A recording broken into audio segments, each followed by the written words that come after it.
A partir de agora, você ouve Revista Espírita, O Tesouro Esquecido.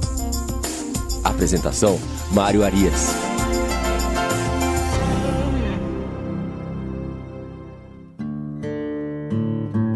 Olá, ouvintes da Rádio Idefran, aqui é o Mário Arias e nós estamos iniciando hoje o programa Revista Espírita, O Tesouro Esquecido.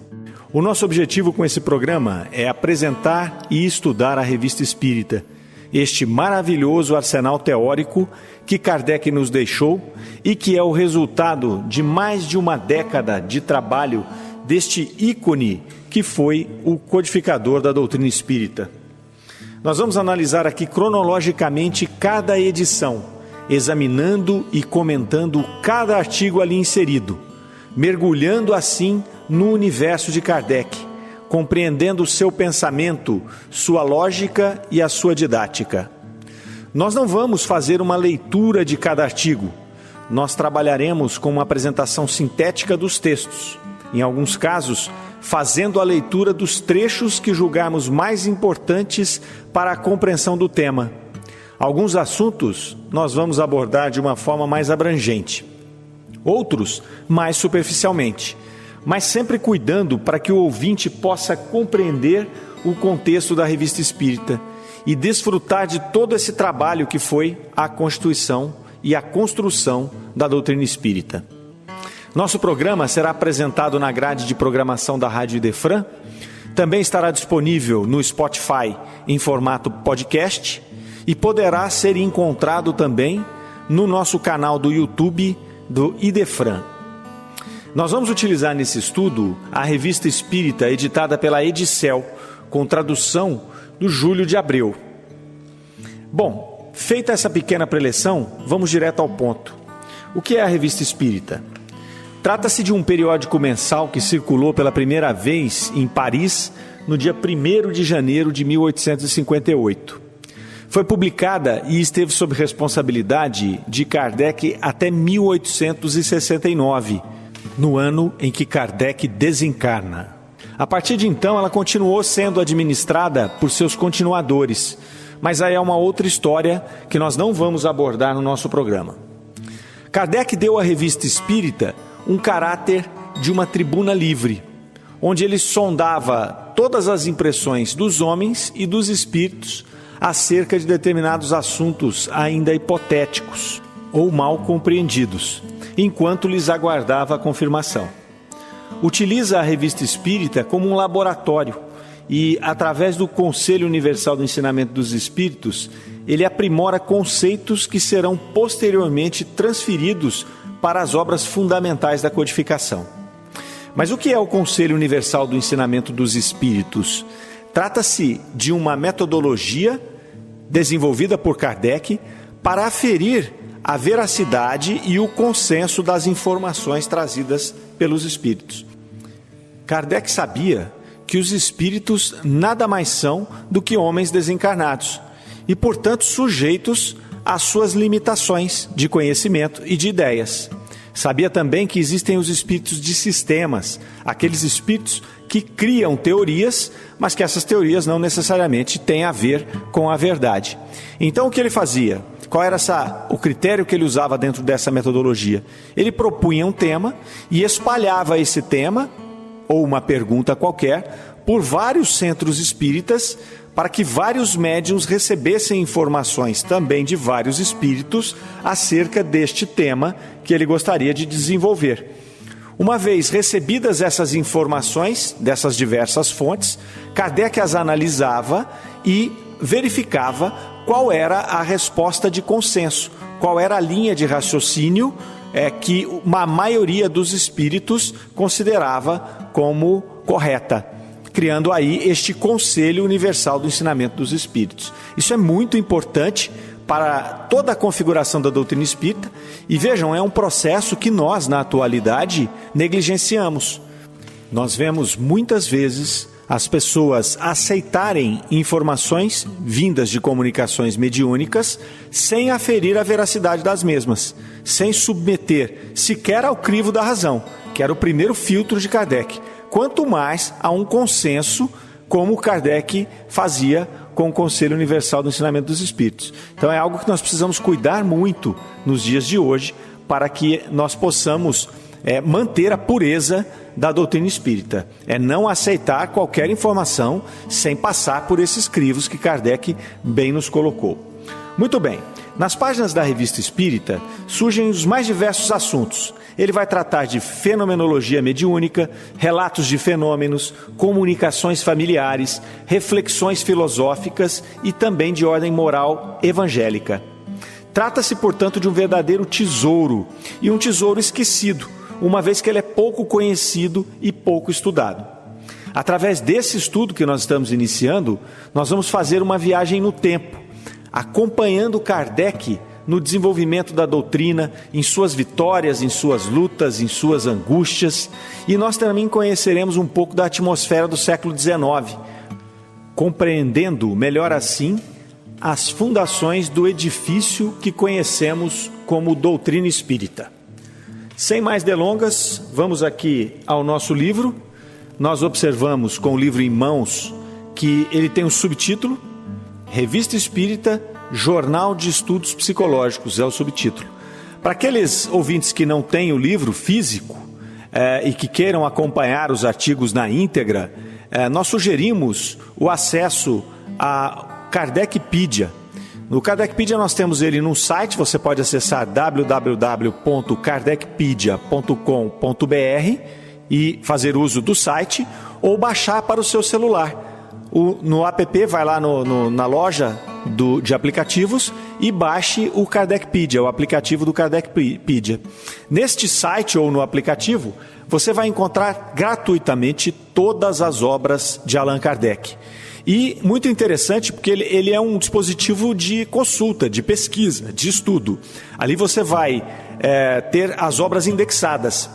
Então, se você quiser pesquisar um tema, por exemplo, reencarnação, você vai digitar lá reencarnação, mandar pesquisar e o sistema vai mostrar para você todos os locais dentro das obras de Kardec que encontra-se a palavra reencarnação. Você pode também pesquisar por uma frase, então eu posso dizer lá, reencarnação de espíritos familiares, e peço para pesquisar a frase inteira, o sistema vai localizar todos os locais na obra que possuem esta frase. Então é uma grande ferramenta de estudos e a gente recomenda a todos.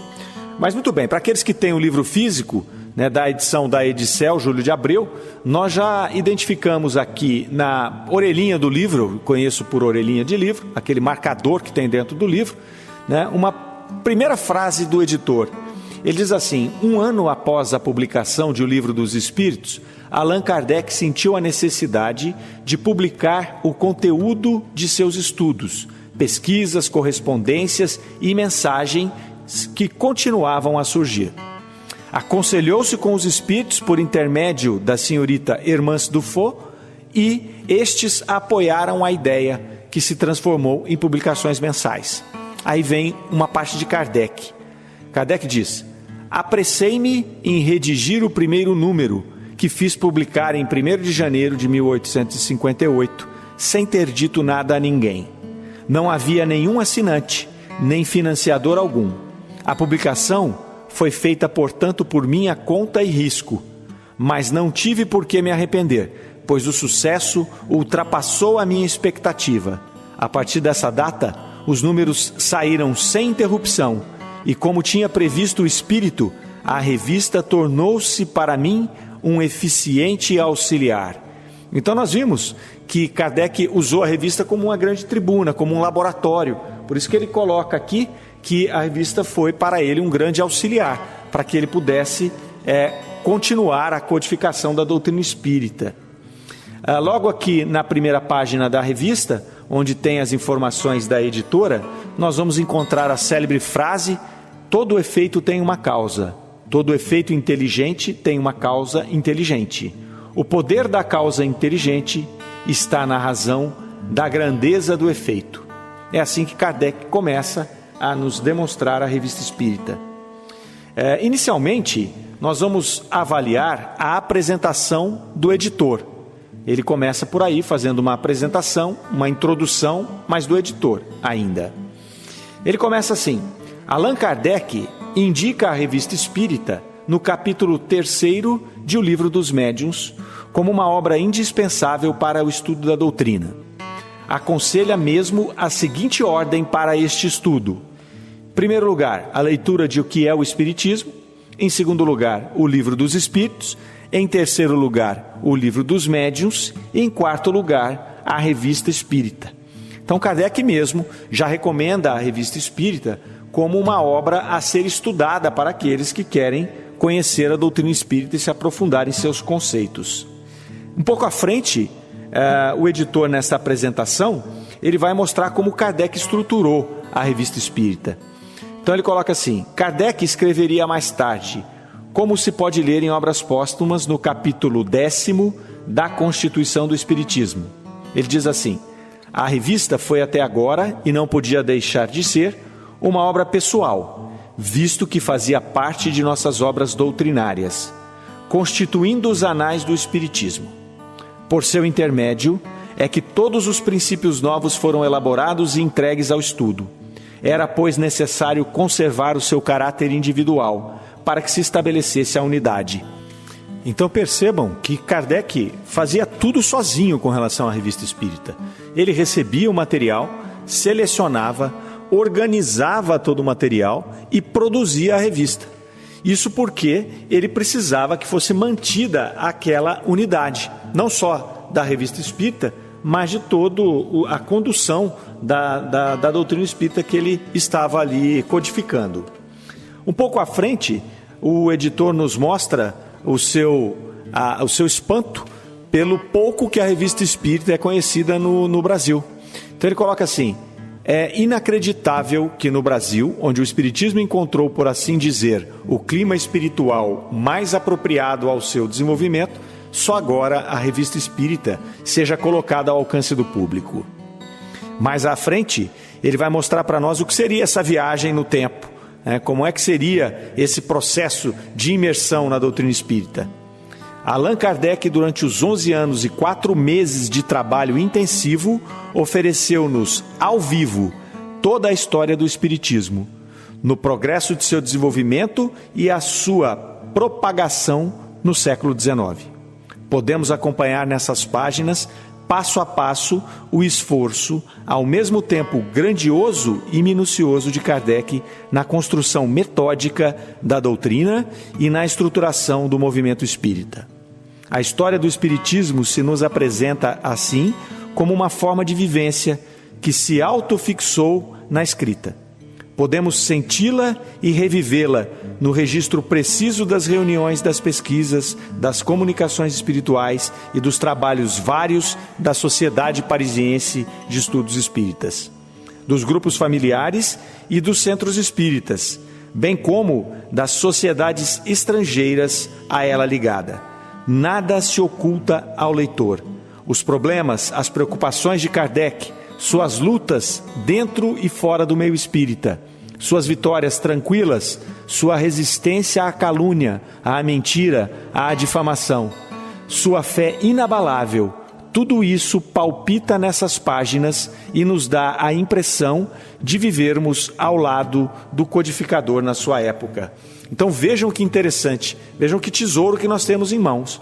Nós vamos fazer uma viagem no tempo, nós vamos compreender toda a história da doutrina espírita, da sua formatação, vamos entender o contexto histórico em que ela estava envolvida, como eram os atores que ali travavam aquelas batalhas, quais as instituições que comandavam, que dominavam, que pressionavam, que não queriam que aquelas verdades fossem trazidas à luz. Nós vamos ver como é que foi se estruturando a própria doutrina, partindo ali da Sociedade Espírita de Paris. E vamos ver o estado de espírito de Kardec ao longo desses 11 anos e alguns meses. Ele teve ali as suas lutas, as suas vitórias, as suas derrotas, as suas angústias, a sua fé, como diz aqui o autor, inabalável. Depois, um pouco à frente, o editor vem destacar o caráter de vanguarda da doutrina espírita. Ele vai nos dizer que o espiritismo se antecipou aos problemas científicos dos nossos dias. A era espacial é outra prova desta atualidade. Kardec a iniciou não só no plano conceitual, firmando em O Livro dos Espíritos o princípio da pluralidade dos mundos habitados, que Camille Flammarion, posteriormente, desenvolveu com sua autoridade de astrônomo num livro com este título. Mas também deu início às pesquisas a respeito. Não se servia de telescópios, mas de médiuns. Suas sondas espaciais eram as próprias almas humanas e os espíritos comunicantes. Até há pouco podia se rir disso tudo. Porém, hoje, os mais céticos já admitem a teoria espírita da diversidade das formas de vida nos diferentes planetas. Pouco à frente, o editor relaciona também a contribuição da doutrina espírita para com os problemas históricos. Ele diz assim: e há ainda a contribuição espírita para o esclarecimento dos problemas históricos, não só por meio das curiosas comunicações de personagens famosos, como da interpretação palingenésica que o Espiritismo oferece, renovando as perspectivas da história e da filosofia da história. E assim, nós terminamos a apresentação do editor. O próximo item já é a introdução de Kardec. Então, se nós imaginarmos a primeira revista espírita, lá emitida mensalmente em janeiro de 58, o primeiro item para quem abrir aquela revista é essa introdução que nós vamos examinar agora. Esta já escrita por Kardec, ele começa falando um pouco sobre a velocidade de propagação, o poder da doutrina e a popularização daquelas ideias que eram recentes para aquele tempo. Ele diz: a rapidez com que todas as partes do mundo se propagaram os estranhos fenômenos nas manifestações espíritas é uma prova do interesse que despertam. A princípio, simples objetos de curiosidade não tardaram em chamar a atenção de homens sérios que desde o início entreviram a inevitável influência que viriam a ter sobre o estado moral da sociedade. Cada dia se tornam mais populares as ideias novas que deles surgem. Nada lhes barrará o progresso, pela simples razão de que esses fenômenos estão ao alcance de todos ou de quase todos, e nenhum poder humano lhes impedirá a manifestação. Então é dessa forma que Kardec começa a introdução da Revista Espírita. Depois ele vai apresentar um pouco mais à frente o fenômeno mediúnico como um fenômeno natural. Ele vai falar assim: dá-se com as manifestações espíritas o mesmo que com o sonambulismo. Se elas não se produzirem à plena luz e publicamente, ninguém impedirá que ocorra na intimidade, pois cada família pode descobrir um médio entre os seus membros, desde as crianças até os velhos, bem como pode encontrar um sonâmbulo. Assim, quem poderá impedir que o primeiro que encontramos seja médium ou sonâmbulo? Sem dúvida, os que os combatem não pensam nisso. Insistimos, quando uma força está na natureza, pode ser paralisada por um instante, mas nunca aniquilada. Então ele vem falar da força dessa doutrina e da naturalidade do fenômeno. Qualquer um pode ser um médium, qualquer um pode ter um médium na sua família. Então, por ser natural, não há nenhuma forma de bloquear este fenômeno, uma vez que ele foi permitido se desenvolver no planeta Terra. Um pouco à frente, ainda na introdução, Kardec vai falar dos objetivos da Revista Espírita.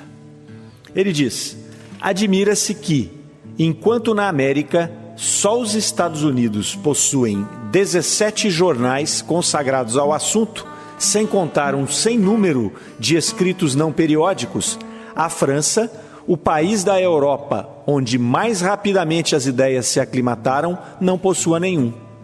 Seria desnecessário contestar a utilidade de um órgão especial que ponha o público a par do progresso desta nova ciência e a premuna contra os exageros da credulidade, tanto quanto do ceticismo.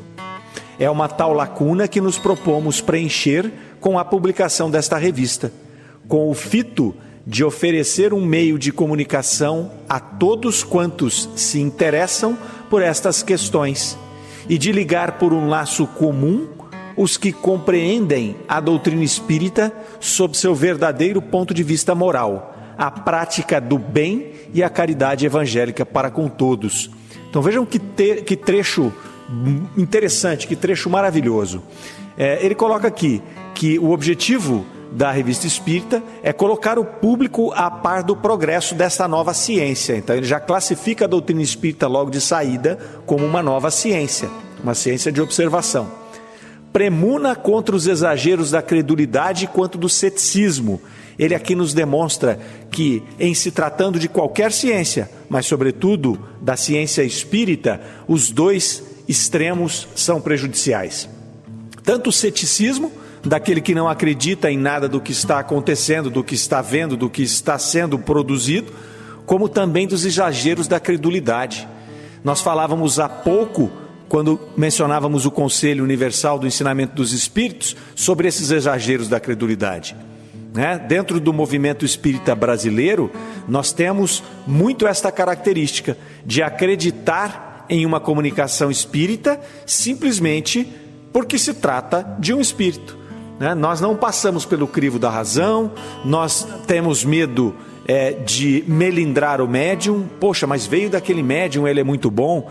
Veio desse espírito, foi esse espírito que assinou. Esse espírito não traria algo que não fosse verdadeiro. Ora, Kardec já classifica isso como os exageros da credulidade. Nós temos que passar pelo crivo da razão toda e qualquer comunicação mediúnica, vindo ela do médium que for, estando assinada pelo espírito que for. E ao final desse trecho, ele coloca um ponto de ligação, um laço comum para todos os espíritas. Ligar por um laço comum os que compreendem a doutrina espírita sob seu verdadeiro ponto de vista moral, a prática do bem e a caridade evangélica para com todos. Então aqui ele classifica a doutrina espírita como uma ciência, mas ele já leva também em paralelo a questão moral, a questão da prática do bem e da caridade evangélica para com todos. Então ele já começa a dar uma demonstração, logo aqui no começo, nessa introdução, da abrangência da doutrina espírita. Depois, ele passa a tratar da forma, a forma como vai se dar este trabalho. Ele diz: o exame raciocinado dos fatos e das consequências deles decorrentes pois, um complemento sem o qual nossa publicação seria de medíocre utilidade e apenas ofereceria um interesse secundário a quem reflete e quer dar-se conta do que vê. Contudo, como nosso objetivo é chegar à verdade, acolheremos todas as observações que nos forem dirigidas e, tanto quanto o permitir o estado dos conhecimentos adquiridos, procuraremos resolver as dúvidas e esclarecer os pontos ainda obscuros. Nossa revista será, assim, uma tribuna, na qual, entretanto, a discussão jamais deverá afastar-se das normas das mais estritas conveniências. Numa palavra, discutiremos, mas não disputaremos. As inconveniências de linguagem jamais foram boas razões aos olhos da gente sensata. É a arma daqueles que não possuem algo melhor e que se volta contra quem a maneja. Um pouco à frente, falando ainda a respeito da forma como que vai se configurar, como que vai se conduzir a Revista Espírita, ele coloca: no que concerne às manifestações atuais, relataremos todos os fenômenos patentes que testemunharmos ou que chegarem ao nosso conhecimento, sempre que nos parecerem merecedores da atenção dos nossos leitores.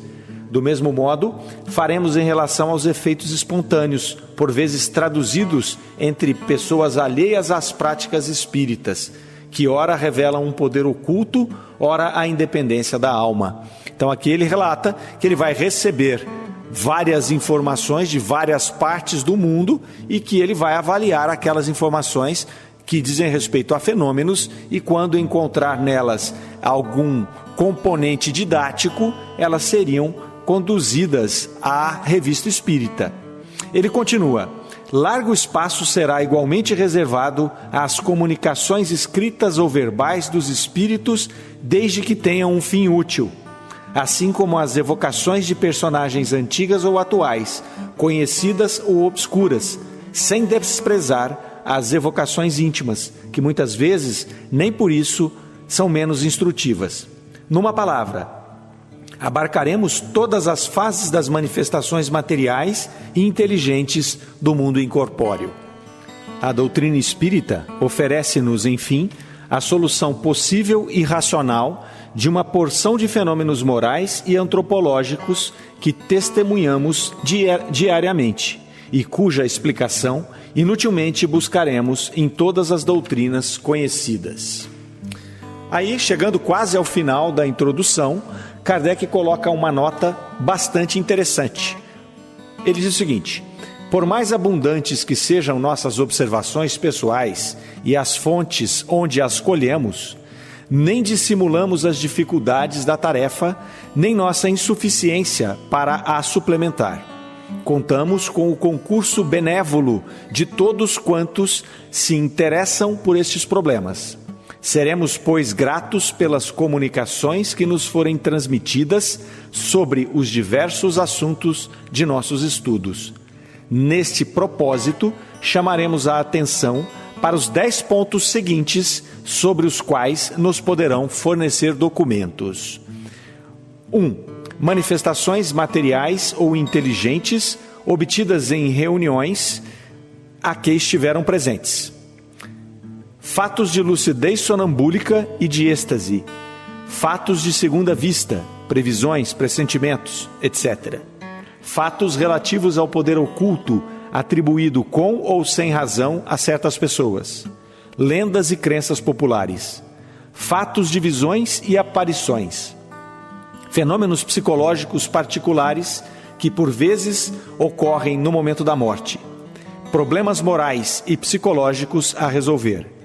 Fatos morais, atos notáveis de devotamento e abnegação, cuja propagação pode servir de exemplo útil. Indicações de obras antigas ou modernas, francesas ou estrangeiras, ocultas, com a designação e, se possível, a citação das passagens. O mesmo no que concerne à opinião emitida sobre a existência de espíritos e suas relações com os homens por autores antigos ou modernos, cujo nome e saber lhes dão autoridade. Só publicaremos o nome das pessoas que nos enviarem comunicações se recebermos autorização formal. Então aqui Kardec reforça o espírito de tribuna que ele daria à Revista Espírita, quando ele convida a todos os interessados para que enviem materiais que seriam posteriormente avaliados e publicados nas edições posteriores da revista. Desta forma, terminamos a análise da introdução e no próximo programa nós iremos dar sequência ao nosso estudo cronológico da Revista Espírita, como já o dissemos. E o próximo artigo que será avaliado, ele se intitula Diferentes Formas de Manifestação. Depois nós temos vários modos de comunicação e, posteriormente, o artigo Manifestações Físicas. E assim daremos sequência ao nosso estudo deste maravilhoso tesouro que é a Revista Espírita.